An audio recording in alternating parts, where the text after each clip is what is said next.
This isn't right. We should split up. We can cover more ground that way.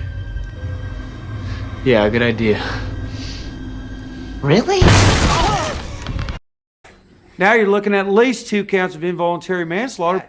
Officer, do we look like a couple of psycho killers to you? It's movie night at the Silver Age Cinema. Tonight we have The Cabin, The Woods, but a different kind of horror story. First, Cabin in the Woods, where the cliches come true, and Tucker and Dale versus Evil, where every cliche falls apart. But first...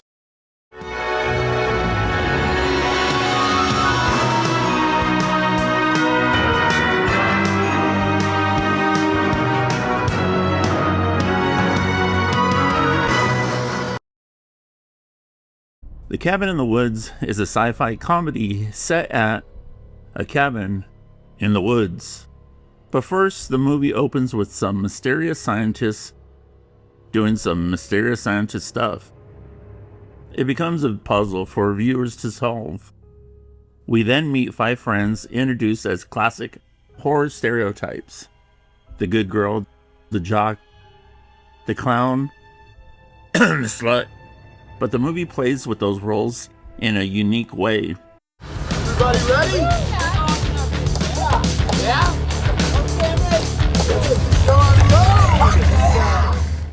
The young cast is really strong, especially Christian Conley as Dana and Chris Hemsworth before he was the god of thunder.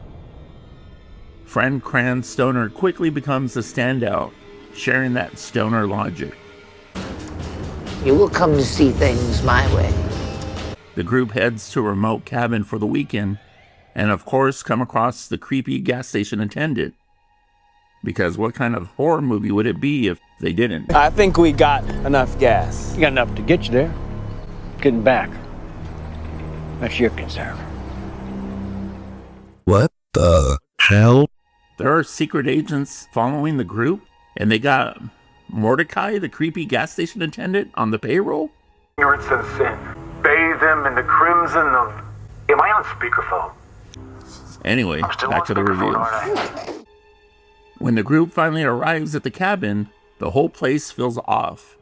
Isolated and mysterious, but it's not going to stop them from partying anyways. Let's get this party started! It really kicks into high gear once the hidden cellar door opens.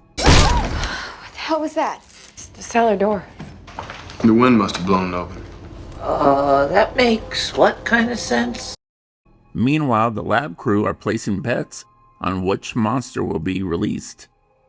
The old pros Bradley Whitford and Richard Jenkins completely steal scenes as they control the chaos. The board is locked! Oh, let's get this party started! Down in the cellar, the friends discover a creepy journal and strange trinkets packed with horror movie Easter eggs. After Dana reads one of the journals, the hillbilly zombie family is awakened and out to kill.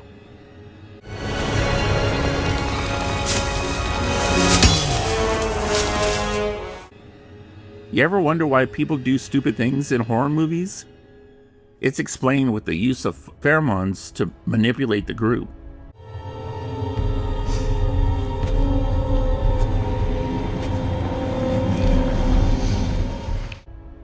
The zombie attacks deliver legitimate horror moments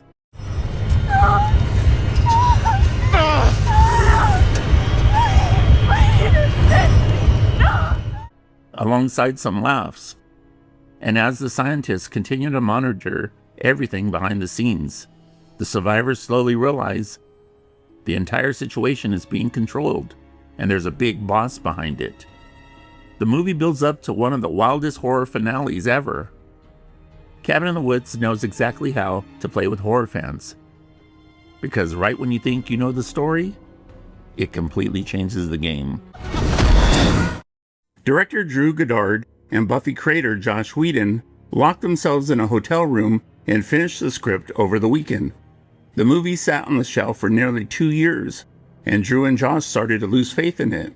Then Lionsgate saw it, loved it, and picked it up for release. Most of the monsters were built as tributes to classic horror movies. There are nods to The Ring, American Werewolf in London, The Strangers, Even the failed rituals in other countries were horror references. Japan was Ringyu, Buenos Aires nodded to King Kong, Stockholm referred The Thing, and Madrid ritual appeared to be based on Dracula. Part of the fun of this movie is catching all the horror Easter eggs hidden throughout it.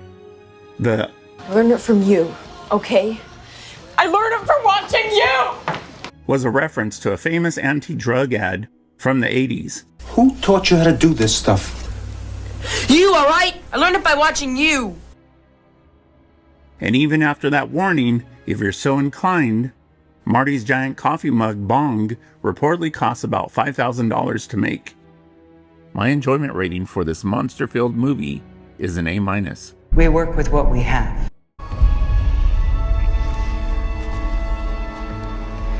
I'm Tilly. That's it. Let's go. We got a job to...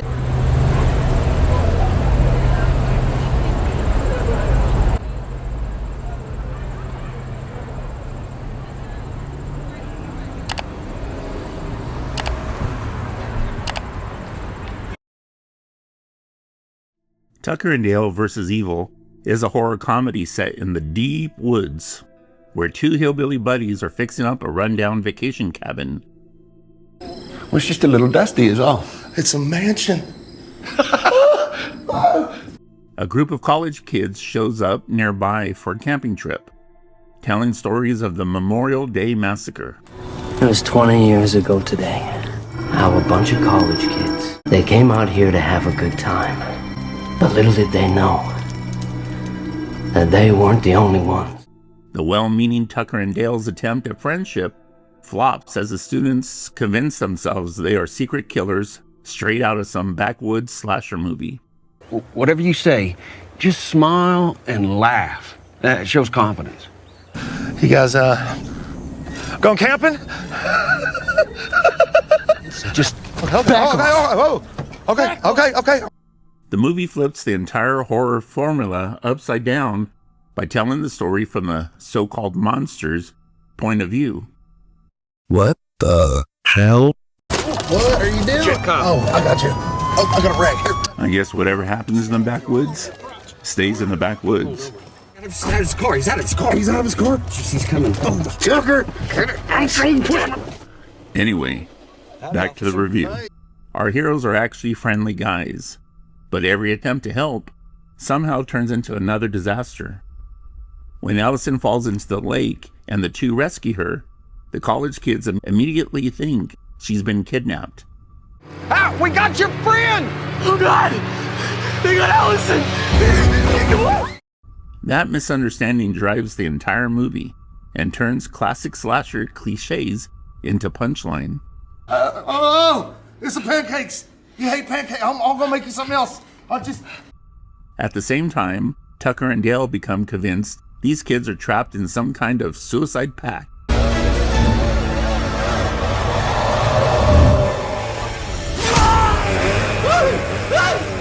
Alan Tudyk and Tyler Labine have great chemistry together. Tudyk's Tucker tries to keep everything together, while Labine's Dale has a surprising amount of heart, while looking like a backwoods killer. The timing between them is sharp, especially once the brutal accidents start piling up and making them look guiltier and guiltier. The movie balances gore and comedy perfectly, mixing violent slapstick with an old-school cabin-in-the-woods atmosphere that horror fans will immediately appreciate. Are you okay? It all moves fast, and by the time the truth finally comes out, the movie has piled up enough blood, chaos, and laugh to satisfy both horror and comedy fans at the same time. You want a killer hillbilly? I'll show you a killer hillbilly. Evil just messed with the wrong hillbillies. Director Eli Craig had said a sequel had almost happened called Tucker and Dale Go to Yale. He described it as Good Will Hunting meets the Texas Chainsaw Massacre.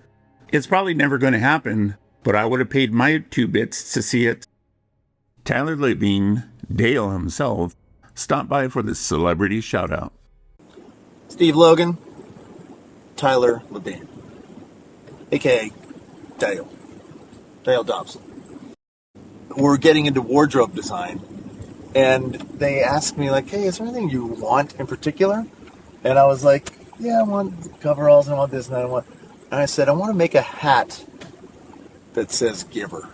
And they were like, "What the fuck does that mean?" I was like, "Giver, man, Giver, like Giver." Keep in mind, this was an American wardrobe designer. And I didn't realize that giver was not an expression in America. It's a very Canadian thing. So I don't know if you know this, but giver is like, yeah, buddy, you going to the party? Yeah, buddy, fucking giver. You want another beer? Giver. Fucking giver, buddy. And I put it on the hat, and they put it on wrong. They put, damn it. Fuck.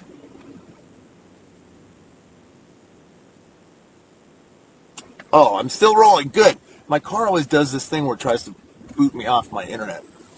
Anyway, giver, they put it on the hat wrong, so it literally says give er. It's supposed to be. No, that's what it's supposed to be. They put G-I-V apostrophe E-R, giver. Anyway, I brought that phrase to America via Dale. I think that's pretty cool. And then it became kind of an iconic hat. Anyway, that's it. Success with your YouTube channel, and give her, buddy. Fucking give her. There are horror movie references all throughout the film, most notably the chainsaw chase scene, which was a direct nod to the Texas Chainsaw Massacre. But the guy holding the chainsaw is definitely no Leatherface.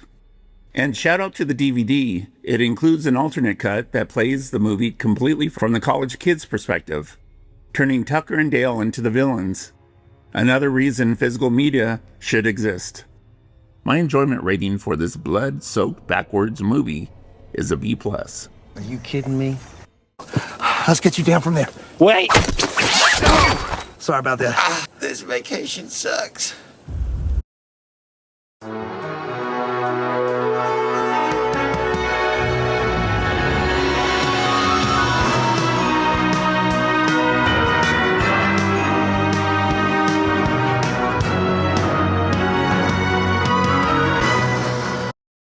You boys want anything from the concession? Pickled eggs, 6-pounder. I'll see. Thanks for stopping by for this comedy horror double. Please consider subscribing. And here's a scary movie double, just in case you missed it. See you next time at the Silver Age Cinema, where one movie is never enough.